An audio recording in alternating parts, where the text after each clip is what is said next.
4 de junio de 1942. 10:52 de la mañana. Portaaviones japonés Iryu, a 150 millas al noroeste de Midwa. El teniente Mio Kobayashi sentía temblar su mano mientras trazaba posiciones en la carta de navegación. El lápiz se detenía sobre unas coordenadas que no tenían sentido. Por el ojo de buey de la sala de oficiales podía ver al almirante Yamaguchi Tamon observando unas fotografías de reconocimiento con una expresión que no era de ira ni de desconcierto, sino de una comprensión profunda y dolorosa. Algo esencial había fallado de forma catastrófica. Imposible. La habíamos hundido en el mar del Coral. Yo mismo la vi arder, escorada, abandonada. La fotografía mostraba un portaaviones estadounidense lanzando aviones. La estructura de su isla era inconfundible incluso en la imagen granulada. 3 portaaviones. Los americanos tenían 3 portaaviones en Midwa, no 2. La certeza matemática de la victoria japonesa, 4 portaaviones contra 2, se derrumbaba en ese instante. 27 días antes, en el Mar del Coral, los pilotos japoneses habían dejado a ese mismo portaaviones mortalmente herido, derramando combustible y parado en el agua. El almirante Takagi había informado a Tokio. Portaaviones clase Yorktown eliminado. El Estado Mayor de la Armada lo había borrado de sus cálculos. Y sin embargo, ahí estaba, el USS Yorktown, muy vivo, y sus aviones ya se lanzaban en picado contra la flota japonesa. Por el intercomunicador del Iryu se extendía la confusión como un incendio forestal. 3 portaaviones significaban 230 aviones estadounidenses, no 150. 3 portaaviones significaban que la emboscada se había invertido. 3 portaaviones lo cambiaban todo. La inteligencia de la Marina Imperial había asegurado que los americanos no podían reparar daños graves en tan poco tiempo. Esa certeza acababa de hacerse añicos. En los cálculos japoneses, arreglar un portaaviones con un agujero de bomba de 250 kilogramos que atravesaba 5 cubiertas, con tanques de combustible rotos y compartimentos destrozados, requería al menos 90 días en el mejor astillero. La matemática era irrefutable, hasta ese momento. Enterprise y Hornet eran los únicos portaaviones operativos del Pacífico, según todos los informes. Lexington descansaba en el fondo del Mar del Coral. Saratoga seguía en reparación tras un torpedeamiento. Los nuevos clases X no estarían listos hasta 1943. Así lo habían confirmado una y otra vez los servicios de inteligencia. Pero la matemática no significaba nada para los Aspid y Dunlus que en ese momento caían en picado hacia las cubiertas japonesas. Mientras el Estado Mayor del almirante Nagumo recalculaba a toda prisa, una verdad emergía con claridad. Toda la operación Mi se había planeado bajo la suposición de que los americanos no podían hacer lo que claramente habían hecho. Retrocedamos al engaño del Mar del Coral. 8 de mayo de 1942. Mar del Coral, 500 millas al noreste de Australia. El ataque había sido perfecto, de manual. 18 bombarderos en picado tipo 99 de los portaaviones Okaku y Suikaku encontraron al Yorktown saliendo de un chubasco. El teniente comandante Kakuichi Takahashi vio cómo sus pilotos colocaban un impacto directo cerca de la isla. La bomba de 250 kilogramos atravesó la cubierta de vuelo y explotó 5 niveles más abajo. La detonación fue visible desde 3.000 metros. El Yorktown emergió escupiendo humo, dejando una mancha de petróleo de 10 metros de ancho, escorado de proa, con incendios visibles a través de los boquetes. Los observadores japoneses estimaron su velocidad en apenas 6 nudos. Los pilotos que regresaron informaron, terminado, imposible recuperar aviones. Las fotos mostraban destructores acercándose para rescatar supervivientes. El almirante Takagi radió al cuartel general, 2 portaaviones americanos confirmados destruidos. Yorktown y Lexington eliminados. El emperador fue informado. Los planificadores en Tokio borraron al Yorktown del orden de batalla. Para la operación de Midwa, ese barco ya no existía. El capitán Elliot Buckmaster, comandante del Yorktown, tenía otros planes.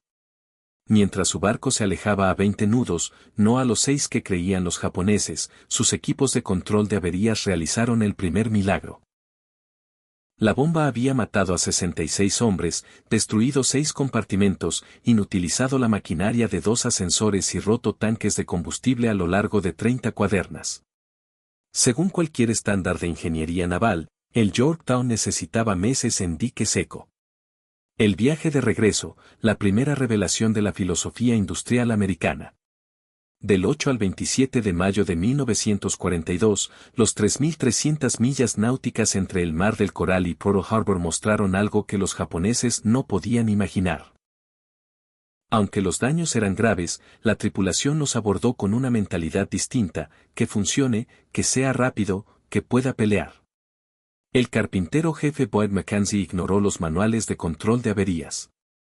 En vez de esperar a reemplazar vigas estructurales dañadas, trabajo de dique seco, simplemente soldó placas de acero encima, creando parches feos pero efectivos.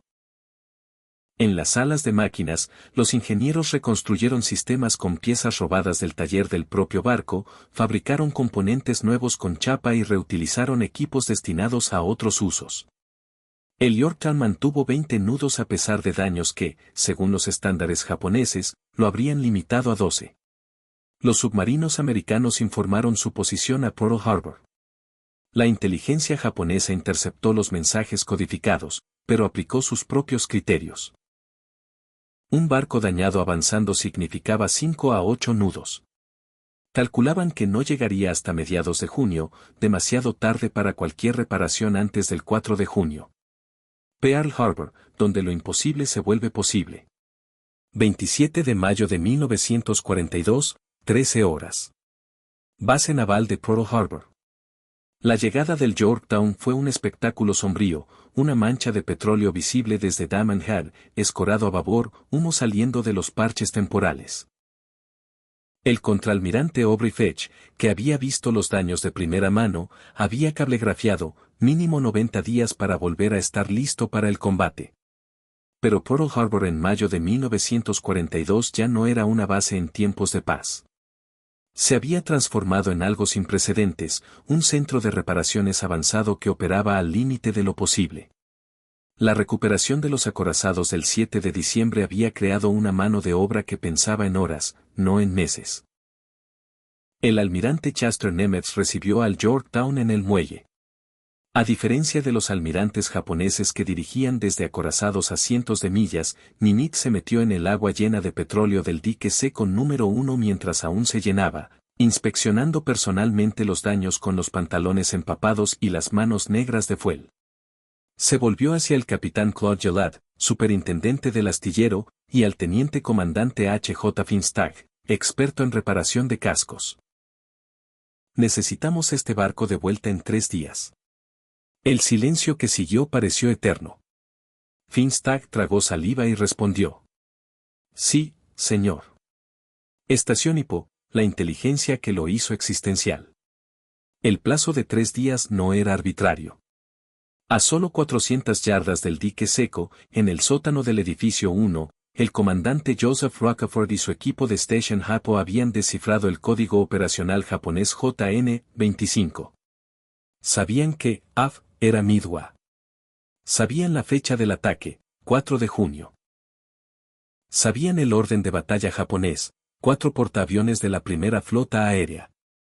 Y, lo más importante, sabían que los japoneses esperaban enfrentarse solo a Enterprise y Hornet. Creían que el Yorktown estaba eliminado. Esa inteligencia transformó la reparación del Yorktown de urgente a vital para la supervivencia. Sin él, los americanos enfrentaban una desventaja de 4 a 2. Con él, 3 a 4 seguía siendo desfavorable, pero posible. La maratón de 72 horas. 28 de mayo de 1942, 5:30 de la mañana. Dique seco número 1. Antes de que el dique se vaciara del todo, con el agua aún arremolinándose a la altura de los tobillos, 1.400 trabajadores invadieron el Yorktown. Soldadores, electricistas, ajustadores, maquinistas, fontaneros, chapistas, muchos venían de trabajar toda la noche en otros barcos. Trabajarían 72 horas seguidas. La reparación desafió toda la filosofía industrial japonesa. En vez de planificación cuidadosa y aprobaciones jerárquicas, fue un caos controlado. Los supervisores tomaban decisiones al instante. Los trabajadores cruzaban oficios. Solo había una regla, que pueda pelear. Las técnicas habrían horrorizado a los arquitectos navales japoneses. Daño de la bomba. El proyectil de 250 kilogramos había atravesado desde la cubierta de vuelo hasta 5 niveles. La doctrina japonesa exigía cortar el acero dañado, fabricar secciones nuevas y reconstruir cubierta por cubierta. Tiempo estimado, 30 días. Solución Pearl Harbor. Dejar la estructura dañada en su sitio, soldar placas enormes encima, reforzar zonas débiles con vigas de madera de obras cercanas. Tiempo empleado, 18 horas. Tanques de combustible, impactos cercanos habían roto tanques a lo largo de 30 cuadernas y contaminado el combustible. Protocolo japonés, vaciar, limpiar, inspeccionar, reparar uno a uno. Tiempo, 2 semanas. Solución americana. Bombear el combustible contaminado, sellar roturas con cemento de fraguado rápido, el mismo que se usaba para pistas de aterrizaje, soldar placas encima e ignorar los tanques demasiado dañados, se sellaron por completo. Tiempo, 11 horas. Maquinaria, 3 salas de calderas dañadas. Capacidad de sobrecalentamiento reducida un 70%. Velocidad máxima limitada a 27 nudos en vez de 32,5. Estándar japonés, reemplazo completo. Enfoque Pearl Harbor. Ignorar los sobrecalentadores, aceptar la reducción de velocidad y centrarse en la función básica. Tiempo, 14 horas. Realidad de los trabajadores. El electricista Lewis Walters, de 21 años, recordaría años después, no tuvimos tiempo para reparaciones correctas. Tendimos cables por las cubiertas en vez de por los conductos. Soldamos placas encima de los agujeros en vez de cambiar secciones dañadas. Todo era temporal, feo, pero funcionaba.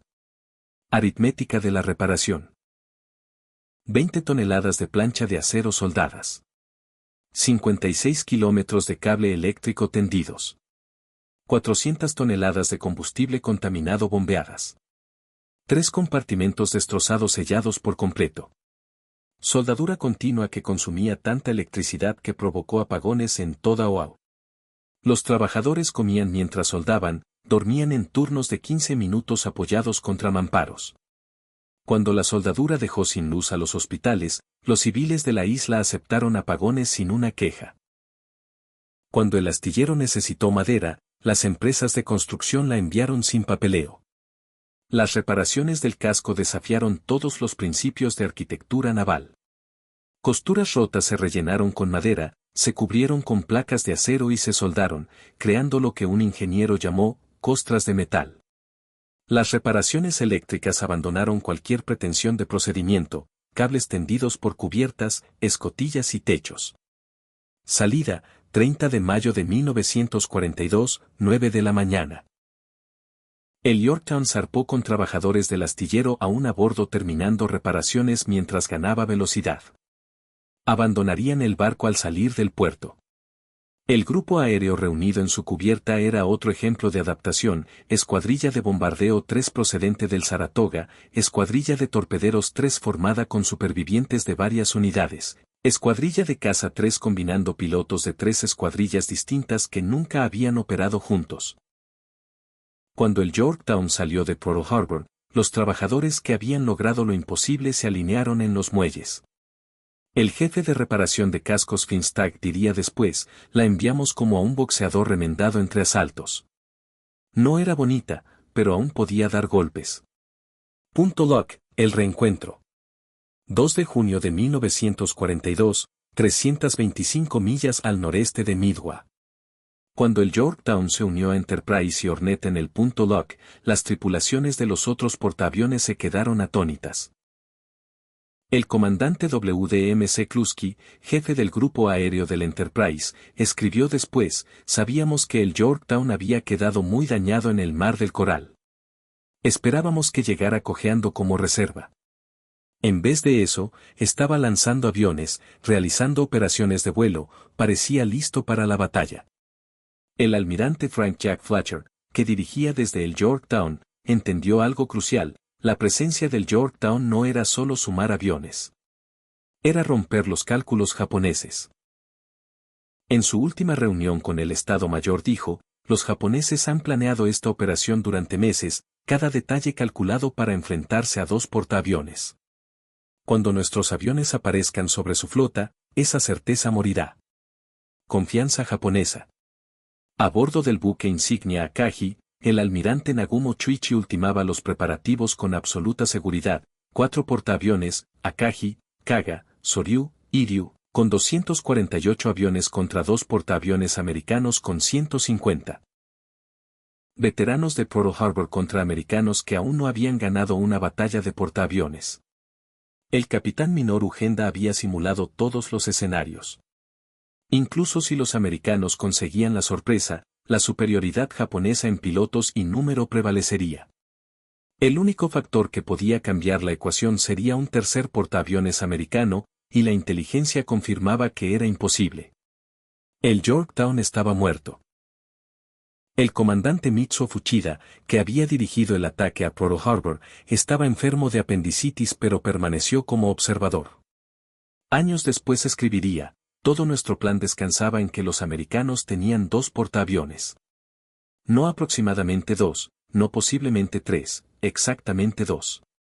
Si eso era erróneo, todo lo demás lo era. 4 de junio, el momento de la ruptura. 4:30 de la mañana. Los portaaviones japoneses lanzaron 108 aviones contra Midwa. Todo iba según el plan.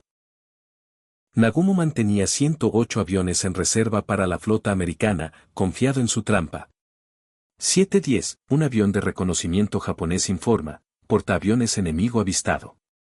Se esperaba uno. Nagumo ordenó rearmar los aviones de reserva con torpedos.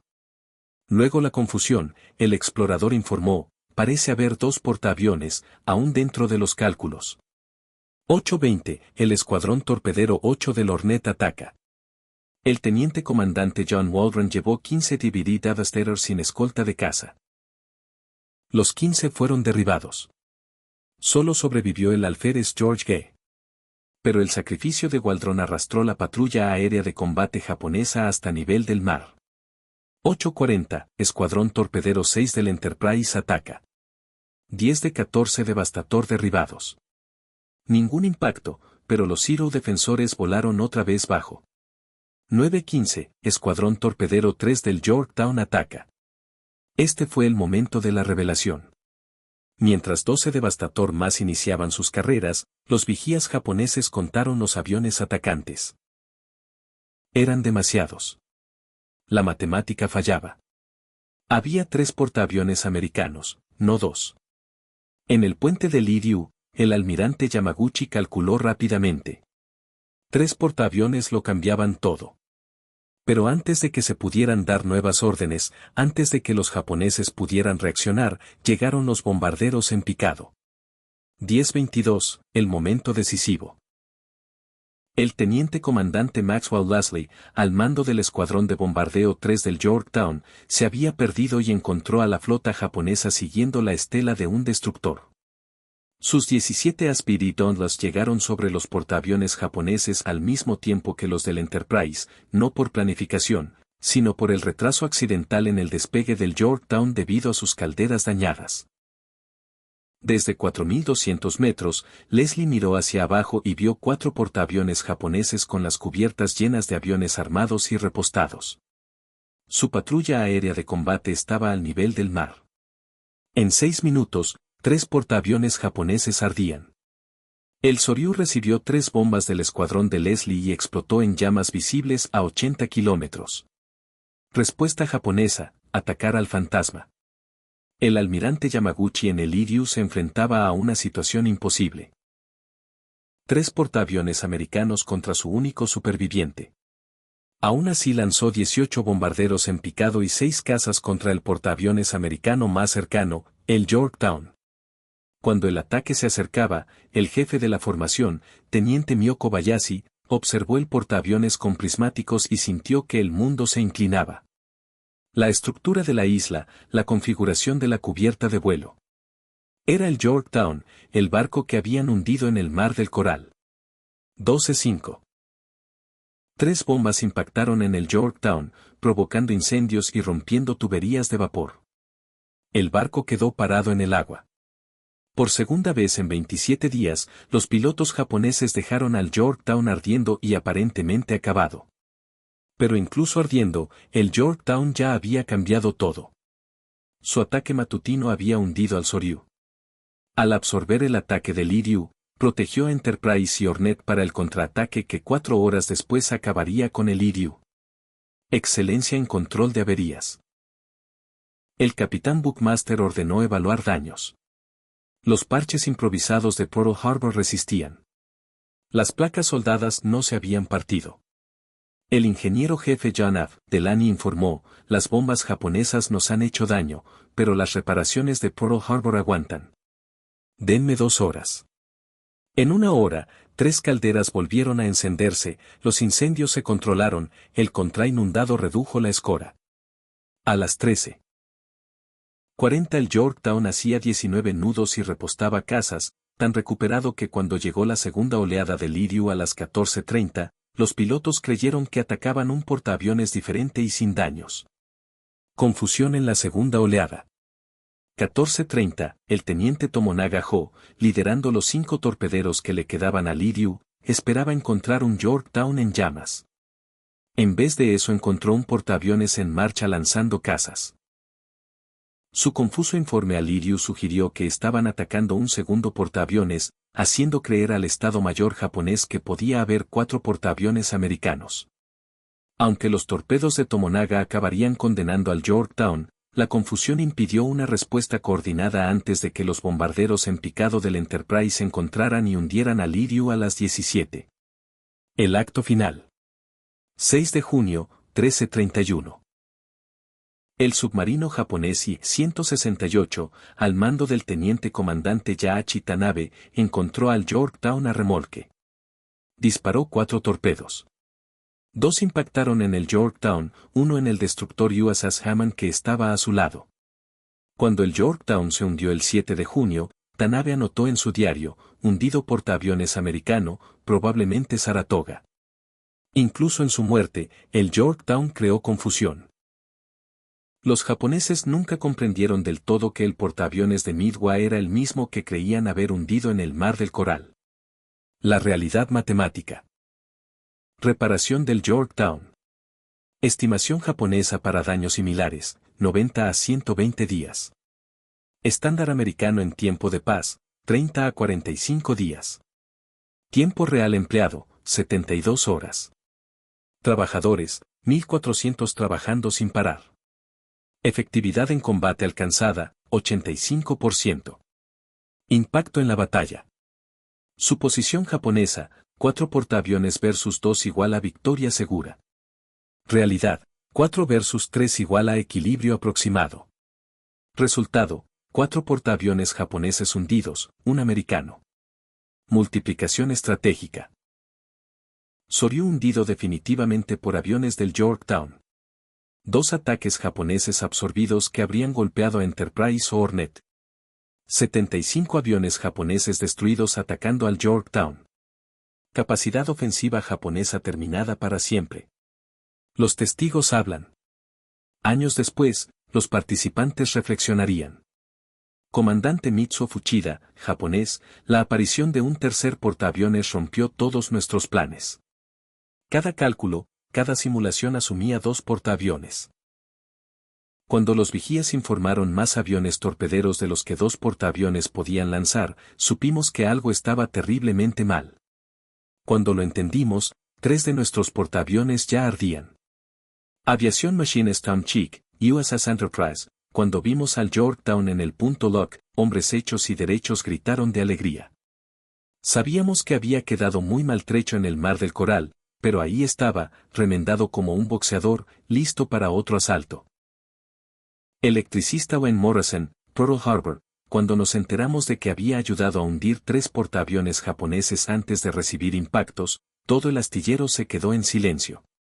Luego alguien empezó a aplaudir. Pronto 10.000 trabajadores aplaudían. Aquellos 3 días significaron algo. Comprensión japonesa. Los japoneses fueron entendiendo poco a poco, pero la comprensión total tardó años. El almirante Matome Ugaki, jefe de Estado Mayor de Yamamoto, escribió en su diario: la aparición del Yorktown en Midway no fue suerte. Fue preparación. De algún modo los americanos conocían nuestros planes. La reparación en 3 días no fue un milagro. Fue una respuesta a la inteligencia.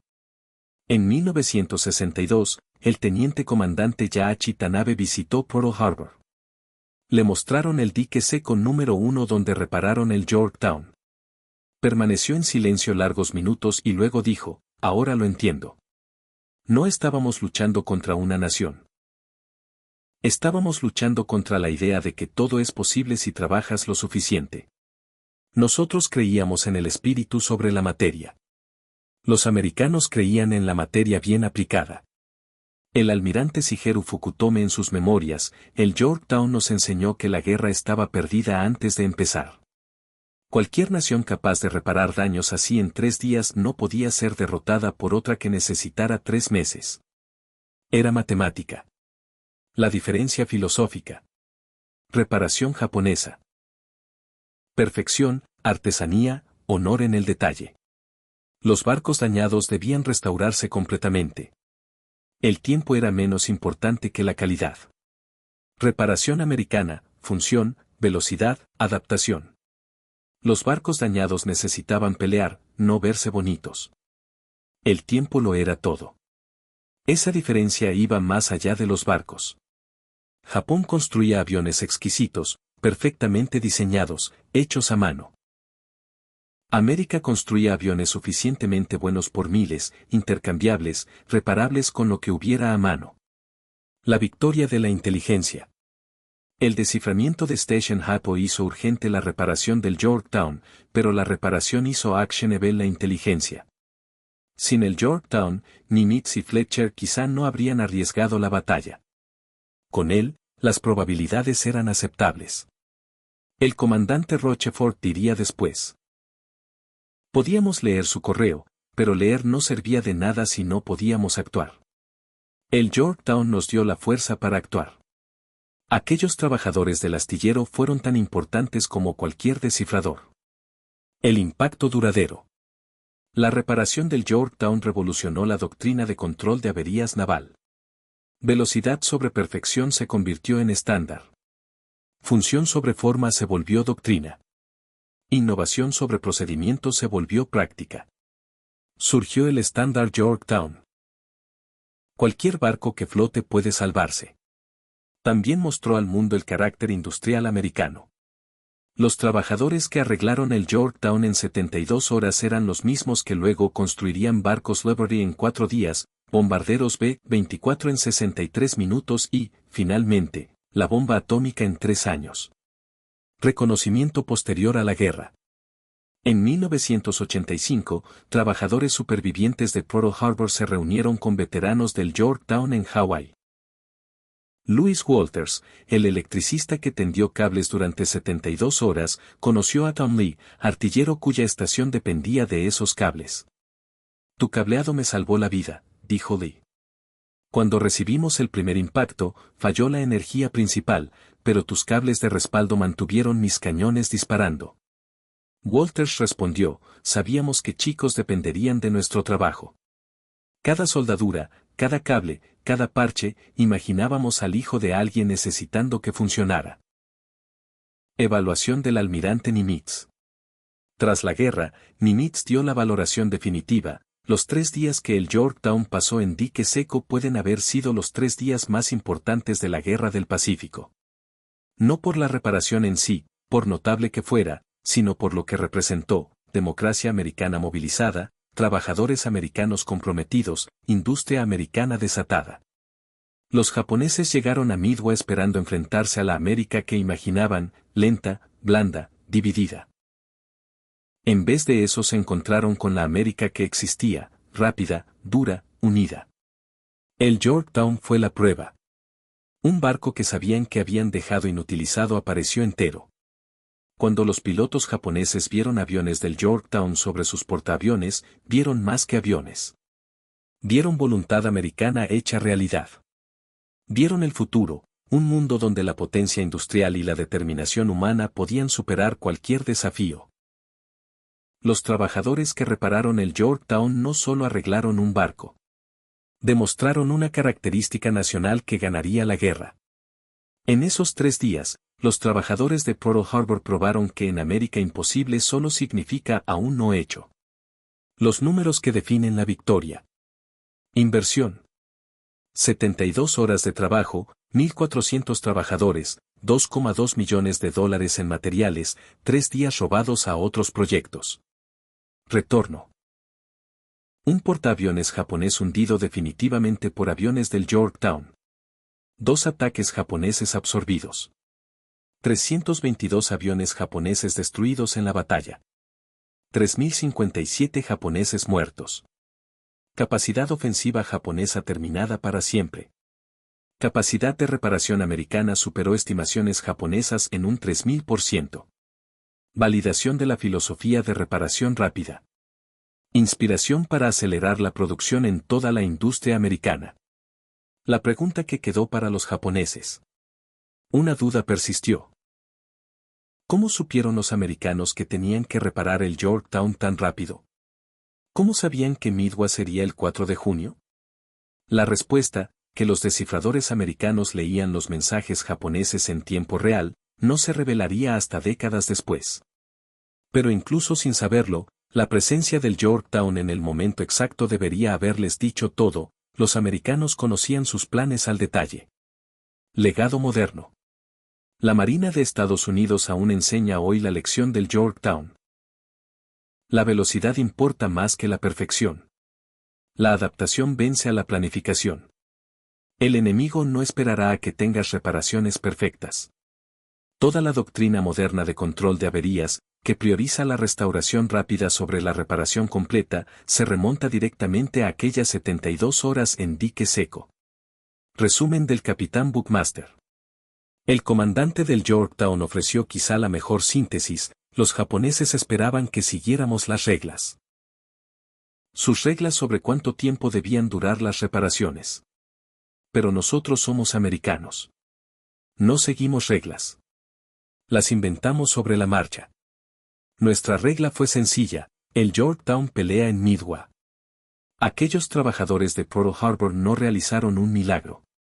Realizaron democracia industrial americana, desordenada, improvisada, imperfecta, pero imparable. Arreglaron mi barco de cualquier manera posible. No era bonito. No era correcto. Pero estaba listo. Cuando zarpamos el 30 de mayo, el Yorktown ya no era el mismo barco que antes del Mar del Coral. Era algo nuevo, parte original, parte improvisación, parte determinación. Era América misma, dañada pero no derrotada, remendada pero no rota, lista para pelear. Los japoneses en Midway se encontraron con algo más que 3 portaaviones. Se encontraron con voluntad americana convertida en acero. Y todo empezó con 72 horas en un dique seco, cuando lo imposible se volvió inevitable. Conclusión. La lección de 3 días. El USS Yorktown descansa hoy a 5.060 metros de profundidad en el Pacífico, descubierto por Robert Ballard en 1998. Está posado derecho, con sus heridas de batalla aún visibles. Las reparaciones de Pearl Harbor siguen allí, placas soldadas, agujeros tapados, parches feos pero funcionales que lo llevaron a Midway. En Pearl Harbor, una placa en el dique seco número 1 dice: aquí, en 72 horas, trabajadores americanos realizaron lo imposible reparando el USS Yorktown para la batalla de Midway. Su esfuerzo cambió la historia. Los japoneses habían despertado a un gigante dormido en Pearl Harbor. En Midway descubrieron de qué era capaz ese gigante cuando estaba completamente despierto: reparar lo imposible, lograr lo impensable, aparecer donde nadie lo esperaba. El teniente comandante Tanabe, que asestó el golpe de gracia al Yorktown, entendió demasiado tarde contra qué había luchado: creíamos que combatíamos barcos y aviones. En realidad combatíamos la idea de que nada es imposible para quien se niega a aceptar la imposibilidad. Los trabajadores que lograron la reparación imposible siguieron siendo en gran parte anónimos. No hubo medallas por soldar, ni reconocimientos por tender cables, ni gloria por remendar acero. Volvieron a sus tareas, reparando otros barcos, ganando la guerra una reparación a la vez. Pero sus 72 horas cambiaron la historia. Al demostrar que el Yorktown podía repararse en 3 días, demostraron que América podía hacer cualquier cosa. Al enviar un portaaviones remendado a Midway, enviaron un mensaje al mundo: la potencia industrial americana no era solo producción. Era voluntad, innovación y la absoluta negativa a aceptar la derrota. La aparición del Yorktown en Midway fue más que una sorpresa táctica. Fue la prueba de que, en el arsenal de la democracia, el arma más poderosa no era la bomba ni la bala. Era el trabajador americano con una soldadora y 3 días para hacer lo imposible. Y lo hicieron. La historia de la resurrección del USS Yorktown permanece como testimonio eterno de lo que personas libres pueden lograr cuando trabajan juntas con un propósito común. En solo 72 horas, trabajadores americanos no solo repararon un barco.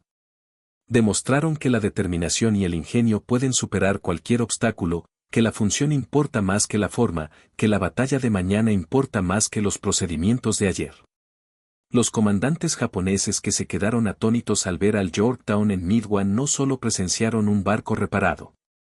Presenciaron el futuro. Un mundo donde la democracia industrial triunfaría sobre la aristocracia militar, donde resolver problemas derrotaría al pensamiento rígido, donde trabajadores que eligen darlo todo vencerían a trabajadores obligados a obedecer. El Yorktown se hundió el 7 de junio de 1942. Pero lo que representaba emergió de aquellas aguas y marcó el resto de la guerra: cada reparación rápida, cada plazo imposible cumplido, cada problema resuelto con innovación en vez de procedimiento. Todo se remontaba a aquellos 3 días de mayo en que 1.400 trabajadores americanos demostraron que imposible solo es el punto de partida. El barco fantasma que aterrorizó a los pilotos japoneses en Midway no era sobrenatural. Era algo mucho más poderoso: la prueba de que la democracia americana, plenamente movilizada, podía lograr cualquier cosa. Los trabajadores no sabían que estaban haciendo historia. Solo sabían que tenían un trabajo que hacer y 3 días para hacerlo. En esos 3 días no solo repararon un portaaviones. Probaron un principio que llevaría a América a través de la guerra y más allá: que personas libres trabajando con propósito común pueden lograr lo imposible. Ese principio, soldado en acero y enviado al mar, ayudó a cambiar el rumbo de la historia en Midway. Sigue siendo el arma secreta de América. No la tecnología avanzada ni los recursos vastos, sino la sencilla creencia de que cualquier problema puede resolverse si trabajas con suficiente fuerza, inteligencia y rapidez. Los japoneses nunca lo entendieron hasta que fue demasiado tarde. Ellos medían el tiempo en meses. Los americanos lo medían en horas. Ellos buscaban la perfección. Los americanos buscaban la victoria. Ellos seguían procedimientos. Los americanos seguían la necesidad. Al final, 3 días en un dique seco decidieron el destino del Pacífico. 3 días que demostraron que el arma más poderosa del arsenal de la democracia no era ni el arsenal ni la democracia por separado, sino la combinación de ambos: trabajadores libres que eligen hacer lo imposible, y lo hacen.